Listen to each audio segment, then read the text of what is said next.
One India Tamil நேயர்களுக்கு வணக்கம். நம்ம ஒவ்வொரு வாரமும் ஸ்டாக் மார்க்கெட் பத்தி பேசிட்டு வந்துட்டு இருக்கோம். அதுல என்னென்ன மாதிரியான மார்க்கெட் ட்ரெண்ட் இருக்குங்கிறத பத்தி பேசிட்டு இருக்கோம். இன்னைக்கு நம்மளோட நிகழ்ச்சியில ஷேர் மார்க்கெட் நிலவரம், மார்க்கெட் ட்ரெண்ட் எப்படி இருக்க போகுது, ஜியோ பாலிட்டிக்கல் இன்ஃப்ளூயன்ஸ் இந்தியன் மார்க்கெட்ல எப்படி இருக்க போகுது அப்படிங்கறத பத்தி பேசுறதுக்காக ஃபினான்ஷியல் எக்ஸ்பர்ட் ஹரிஹரன் நினைச்சிருக்காரு. பேசலாம் வாங்க. வணக்கம் சார். வணக்கம் மேம்.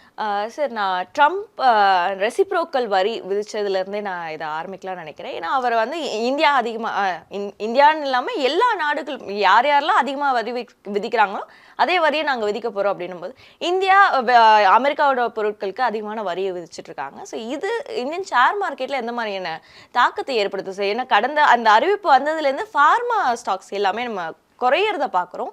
இது என்ன மாதிரி அடுத்தடுத்த வாரங்கள்ல எப்படி இருக்கும்? இது வந்து ஒரு ஷார்ட் டேர்மில் ஒரு ப்ராப்ளம் தான் மேம்.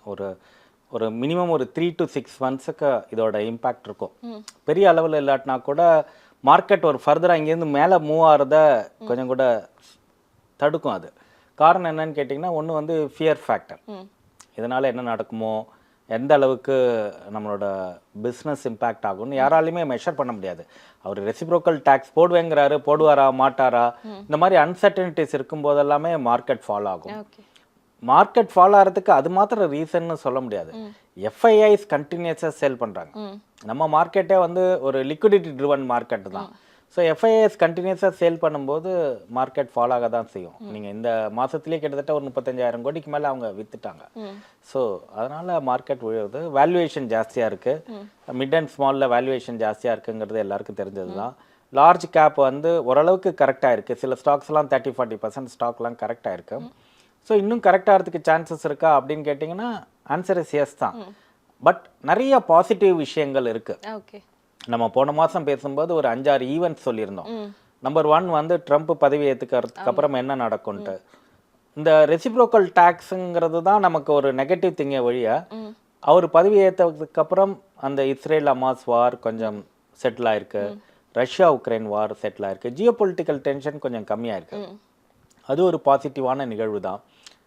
பட்ஜெட்டில் நமக்கு நிறைய concessions in terms of taxation வந்திருக்கு. அது ஒரு பாசிட்டிவ் நிகழ்வு தான். நிறைய லார்ஜ் கேப் கம்பெனிஸ், பேங்க்ஸ் எல்லாம் நல்ல ரிசல்ட் வந்திருக்கு. சொல்லிக்கிற அளவுக்கு பேடாக இல்லைன்னாலும் நமக்கு வந்து ஓரளவுக்கு டீசென்ட் ரிசல்ட் வந்திருக்கு. நிஃப்டிலேயே வந்து ஒரு 15-20 ஸ்டாக்ஸ் வந்து நல்ல ரிசல்ட்ஸ் வந்திருக்கு. ஸோ அது நல்லா தான் இருக்குது. ஆர்பிஐ மானிட்டரி பாலிசியில் இன்ட்ரெஸ்ட் ரேட் கட் ஆகிருக்கு. அதுக்கப்புறம் டெல்லி எலெக்ஷன் ரிசல்ட் நம்ம கரண்ட் கவர்மெண்ட்டை வின் பண்ணதுனால அது ஒரு பாசிட்டிவ் இது இருக்குது. ஸோ இது மாதிரி நிறைய விஷயங்கள் பாசிட்டிவாக இருக்குது. மார்க்கெட் கரெக்டானதுனால நிறைய ஸ்டாக்ஸ் வேல்யூவேஷன் சீப்பாக இருக்குது. நம்ம இதெல்லாம் வந்து நம்ம பார்க்க வேண்டிய விஷயங்கள். ஆனால் ரீட்டைல் இன்வெஸ்டருக்கு ஃபியர் என்ன ஆகும்னா, இன்றைக்கி மார்க்கெட் 200 பாயிண்ட் விழுந்துருச்சா, ஸோ என்ன ஆச்சு, அந்த பேனிக் ஃபேக்டர் இருக்குது. ஸோ அதனால் என்ன ஆகுதுன்னா, நிறைய பேர் எஸ்ஐபிலாம் ஸ்டாப் பண்ணுறாங்க. ஃப்ரெஷ் பையிங் இல்லை. இது வந்து ஒரு க்ரௌடு பிஹேவியர். எல்லாரும் விற்கிறான், நானும் விற்கிறேன், அந்த மாதிரி. ஸோ ஈக்விட்டி மார்க்கெட்டில் அந்த மாதிரி ப்ளே பண்ணினா வெல்த் பில்ட் பண்ண முடியாது. எஃப்ஐஎஸ் அதிகமாக ஷேர்ஸை வித்துட்டு போகிறது ஒரு ட்ராபேக்காக இருக்கும்போது, டிஐஎஸ் அதிகமாக உள்ளே வரும்போது அந்த மார்க்கெட் எதுவாகாதா, மேனேஜபிளாக மாறாதா? எஃப்ஐஎஸ் நம்பி தான் இருக்க வேண்டிய ஒரு சூழல் இருக்கா இந்தியன் மார்க்கெட்? இல்லை, டொமஸ்டிக் இன்ஸ்டிடியூஷனல் இன்வெஸ்டர்ஸ் ஈக்குவலாக பை பண்ணுறாங்க. அதனால தான் மார்க்கெட் வந்து இந்த அளவுக்காவது இருக்குது. இப்போ வந்து நேற்றுக்கெலாம் பார்த்தீங்கன்னா அவங்க ஒரு 3,500-4,000 கோடிக்கு விற்றாங்கன்னா அதுக்கு ஈக்குவலண்ட்டாக டொமஸ்டிக் இன்ஸ்டிடியூஷனல் இன்வெஸ்டர்ஸ் வாங்குறாங்க. ஸோ அதனால தான் மார்க்கெட் ஒரு 150 பாயிண்ட் 100 பாயிண்ட் நிஃப்டியில் ஃபாலோ ஆகிறதோட நிற்குது. இல்லாட்டினா என்ன ஆகுனா இது ஒரு 600-700 பாயிண்ட் ஒரே நாளைக்கே கீழே போயிடும். ஸோ இன்ஸ்டிடியூஷனல் பையிங் டொமஸ்டிக் இந்தியாவில் நிறையா இருக்குது. அதே மாதிரி எஸ்ஐபி நிறைய பேர் கண்டினியூ பண்ணுறாங்க. நிறைய பேர் ஸ்டாப் பண்ணியிருக்காங்க. பட் ஸ்டில் ஒரு 20,000 crores இன்ஃப்ளோ இருக்குது. ஸோ அதனால தான் மார்க்கெட் வந்து ஓரளவுக்காவது ஜனவரி டு நவ் ஒரு 2-3% இருக்குது. இல்லாட்டினா இன்னும் நிறைய ஃபால் ஆயிருக்கும். நிச்சயமா சார். கோல்டு இன்வெஸ்ட்மெண்ட் வரும்போது நம்ம முன்னாடி பேசும்போதே இந்த வருஷத்துக்குள்ள 8,000 ரூபாய் கிராம கடந்துரும் அப்படின்னு சொன்னோம். பட் ஆனால் ஒரு மாசத்துலயே இவ்வளோ பெரிய விலை உயர்வு அப்படிங்கிறது, கோல்டு இன்வெஸ்ட்மெண்ட்ஸ் பண்ணலாமா? இதுக்கப்புறம் கோல்டு இன்னும் விலை ஏறுமா?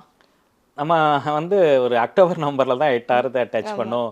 ஒரு 9-12% ரிட்டர்ன்ஸ் வரும், எல்லாரும் வாங்குங்கன்ட்டு 7,000 சொல்லிட்டு இருந்தோம். ஆனால் ஒரு 45 நாளில் 8,000 டச் ஆகிடுது. இது நம்ம எதிர்பார்த்தோம்னா எதிர்பார்க்கல. ஆனால் ஒரு விதத்தில் நமக்கு ஒரு சந்தோஷம் தான், நம்ம சொன்ன ஒரு டார்கெட் ப்ரைஸை ரீச் ஆயிருக்கு அப்படின்ட்டு. 3-4 வருஷத்துல 10,000 தொடும் அப்படின்னு சொல்லியிருக்கோம். 3 to 4 இயர்ஸில் 10,000 டச் ஆகும் அப்படின்னு சொல்லியிருக்கோம். அதுவும் டச் பண்ணும். ஸோ அது ஒன்றும் இது கிடையாது. இப்போ நம்ம என்ன சொல்கிறோன்னா, இப்போ 7,000 வாங்கினவங்க ஹோல்டு பண்ணுங்க. ஒன்றும் இப்போ அர்ஜென்ட் பண்ணி விற்கணுங்கிறது அவசியம் கிடையாது. இது 8,000 8,200ல ஒரு ஸ்டாக்னண்ட்டாக இருக்கும். கொஞ்ச நாளைக்கு இருக்கும். கொஞ்ச நாளுங்கிறது ஒரு மந்த்ஸ் டுகெதர் அந்த மாதிரி ரேஞ்சில் இருக்கும். அதுக்கப்புறம் திருப்பி அகெயின் மூவ் ஆகிறதுக்கான வாய்ப்புகள் இருக்குது. ஆனால் இந்த ரேஞ்சில் வாங்கி எனக்கு ஒரு திருப்பி ஒரு 20% ரிட்டர்ன் வருமா, திருப்பி 9,500 டச் பண்ணுமா டிசம்பருக்குள்ளே அப்படின்னா அது வந்து ஆகாது. So it takes time. ஏன்னா நிறைய பேர் ப்ராஃபிட் புக் பண்ணுவாங்க. அதுக்கப்புறம் இன்னொரு 4-5 மாதம் கழிச்சு ஈக்விட்டி மார்க்கெட் மேலே போக ஆரம்பிச்சதுன்னா கோல்டு ப்ரைஸ் கீழே வரும்னா திருப்பி 6,000க்கு போகாது. ஒரு 100-200 ரூபா ஃப்ளக்சுவேஷன்ஸில் இருக்கும். இல்லாட்டினா மார்க்கெட்டில் கோல்டு மேலே போகாது. பையிங் கொஞ்சம் ஸ்டாக்னட்டாக இருக்கும்.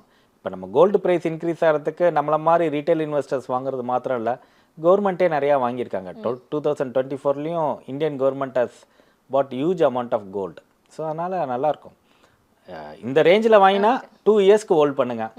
அப்போ தான் 10 to 12% ஆவரேஜ் ரிட்டர்ன்ஸ் வரும். இல்லை சார் நான் ஒரு தீபாவளிக்கு முன்னாடியே ஒரு ப்ராஃபிட் புக் பண்ணணும் அப்படின்னா கோல்டு வாங்கக்கூடாது. ஓகே. ஆனால் இப்போ ஒரு மாத காலத்திலேயே ஒரு 1000 ரூபாய் கிட்ட ஏறும்போது இந்த வருஷத்துக்குள்ளேயே அது 9,000 எட்டிராதா இவ்வளோ ஃபாஸ்டர் ரேஞ்சில் கோல்டினுடைய விலை ஏறும்போது? இல்லை, அந்த மாதிரி 9,000 or 9,200 போகணுன்னா ஒரு 2-3 விஷயங்கள் நடக்கணும். ஏதாவது ஒரு திருப்பி ஏதாவது வார் மாதிரி ஒரு ஒரு பொலிட்டிக்கல் டென்ஷன்ஸ் இருக்கணும். எங்கேயாவது ஒரு இடத்துல இருந்தால் தான் அந்த மாதிரி வரும். அப்படி இல்லைன்னா உங்களுக்கு ஈக்விட்டி மார்க்கெட் ஃபர்தராக ஃபாலோ ஆச்சு அப்படின்னா கோல்டு ப்ரைஸ் மேலே போகிறதுக்கான வாய்ப்புகள் இருக்குது. பட் அதுக்கான ஸ்கோப் கம்மியாக இருக்குது. இப்போ வந்து எங்கேயுமே வாருக்கான சிச்சுவேஷன் எதுவுமே இல்லை. நெக்ஸ்ட் 3 months 4 monthsக்கு திருப்பி மார்க்கெட் இன்னொரு 1000 பாயிண்ட் இல்லை ஒரு 800 பாயிண்ட் நிஃப்டியில் கரெக்ட் ஆச்சுன்னா நல்ல வேல்யூவேஷன் சீப்பாக இருக்கும். ஈக்விட்டி மார்க்கெட் மேலே போக ஆரம்பிக்கும். ஸோ அப்போ கோல்டுலேருந்து விற்றுட்டு எல்லாரும் ஈக்விட்டிக்கு வர ஆரம்பிச்சிடுவாங்க. ஸோ அதனால் அந்த ப்ராபபிலிட்டி ஆஃப் 9,000 on 2025 கொஞ்சம் கம்மியாக தான் இருக்குது. ஆனால் அதுக்காக போகாதுன்னு சொல்ல முடியாது. சான்சஸ் வந்து ரொம்ப கம்மி. ஸோ அதனால் இப்போ 8,000 லெவலில் வாங்கிட்டு 9,000 போகுமா, இன்னொரு 5 monthsல போகுமா, 6 monthsல போகுமாங்கன்னா அது சான்சஸ் கம்மி இருக்குது. But no one can able to predict gold price. இப்போ இதே மாதிரி ஈக்விட்டி மார்க்கெட் ரொம்ப வீக்காக இருந்தது அப்படின்னு சொன்னால் கோல்டு மேலே போய்டும். இப்போ இப்போ வார் ஏதாவது ஜியோபொலிட்டிக்கல் டென்ஷன்ஸ் ஏதாவது இருந்ததுன்னா கோல்டு அதிகமாக ஆகிறதுக்கான வாய்ப்புகள் இருக்குன்னு சொன்னீங்க. பட் ஆனால் அந்த சைனாவுக்கும் அமெரிக்காவுக்கும் இடையில இருக்கக்கூடிய அந்த ட்ரேட் வார்னாலேயே இப்போ சைனா அவங்களுடைய கோல்டு ரிசர்வ்ஸ் அதிகமாக்குறாங்க அப்படிங்கிற தகவல்கள் நம்ம கேள்விப்படுறோம். இதனால கோல்டு ரேட் அதிகமாகாதா? அது அதனால தான் இப்போ ஆயிருக்கு. ஓகே. இந்த 45 டேஸில் கோல்டு ப்ரைஸ் போனதுக்கு காரணமே, மேலே போனதுக்கு காரணமே இந்த மாதிரி ஒரு அன்சர்டனிட்டி இருக்கிறதுனால தான். எப்போதுமே அன்சர்டனிட்டி இருந்ததுன்னா இந்த people start buying a gold. நீங்கள் ஒரு 2 monthsக்கு முன்னாடி பார்த்தீங்கன்னா நம்மளுடைய சேனல்லே சொல்லியிருப்போம், நம்ம வந்து China start buying the gold அப்படின்ட்டு. 24 first 6 monthsல சைனா கோல்டு வாங்கலை. அக்டோபர் நவம்பருக்கு அப்புறம் பார்த்தீங்கன்னா they bought huge amount of gold. அதுவும் டிசம்பர் மிட்டுக்கு அப்புறம் பார்த்தீங்கன்னா எக்கச்சக்கமாக வாங்கினாங்க. ஸோ அதனால தான் அந்த 6,935 அந்த ரேஞ்சுக்கு போயிட்டு திருப்பி அங்கேருந்து ஒரு ரிவர்சல் ஆச்சு.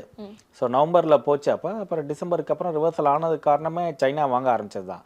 ஸோ இந்த சைனாவோட கன்சர்னால வாங்க ஆரம்பிச்சது. இப்போ கோல்டு வந்து இந்த ரேஞ்சில் இருக்கு. ஸோ அவங்க எவ்வளோ தூரம் வாங்குவாங்கன்னு சொல்ல முடியாது. மற்ற மார்க்கெட்ஸை பார்க்கும்போது இந்தியன் மார்க்கெட் -3% இருக்கே சார். அது ஏன்? இதுக்கான காரணம் என்னன்னா நம்ம வேல்யூவேஷன் ஜாஸ்தியாக இருக்கு. இப்போ நீங்கள் சைனா யூஎஸ்லலாம் பார்த்தீங்கன்னா மார்க்கெட் வந்து பாசிட்டிவ் ட்ரெண்டில் இருக்கு. China has delivered more than 10% return. US has delivered positive returns. So நம்ம இந்தியா மாத்திரம் நெகட்டிவ் ரிட்டர்ன் காரணம்னா வேல்யூவேஷன் ஜாஸ்தியாக இருக்குது. அதே மாதிரி எஃப்ஐஐஸ்லாம் என்ன பண்ணுவாங்கன்னா எங்கே வேல்யூவேஷன் கம்மியாக இருக்குது, எங்கே பாசிட்டிவ் ரிட்டர்ன்ஸ் வருமோ அங்கே போவாங்க. ஸோ அது வந்து ஒரு நேச்சுரல் ஃபினாமினா. ஸோ அதனால தான் இந்தியன் மார்க்கெட் நெகட்டிவ் ரிட்டர்ன்ஸ் கொடுத்துருக்கு, அதர் மார்க்கெட்ஸ் கொஞ்சம் பாசிட்டிவ் ரிட்டர்ன்ஸ் கொடுத்துருக்கு. நம்ம முன்னாடியே சொல்லியிருந்தோம் கொஞ்சம் இன்டர்நேஷ்னல் ஈக்விட்டி மியூச்சுவல் ஃபண்டில் கொஞ்சம் எக்ஸ்போஷர் வச்சுக்கலாம். Specifically China and US based ஃபண்ட்ஸில் கொஞ்சம் இன்வெஸ்ட் பண்ணலான்ட்டு. அதுக்கான ஆப்ஷன்ஸ் இருக்குது. நமக்கு வந்து எல்ஆர்எஸ்ன்னு ஒன்று இருக்குது, லிபரலைஸ் ரெமிட்டன்ஸ் ஸ்கீமில். அதில் அப் டு $250,000 வரைக்கும் நம்ம இன்வெஸ்ட் பண்ண முடியும். ஸோ நல்ல மியூச்சுவல் ஃபண்ட் பார்த்துட்டு அதில் ஒரு 10-15% ஆஃப் ஒரு போர்ட்ஃபோலியோ இன்டர்நேஷ்னல் ஈக்விட்டி மியூச்சுவல் ஃபண்டில் நம்ம இன்வெஸ்ட் பண்ணலாம். இன்வெஸ்ட் பண்ணால் ஒரு மாடரேட்டாக 8-10% ரிட்டர்ன்ஸ் வரும் அதுலேயும். நிச்சயமா சார்.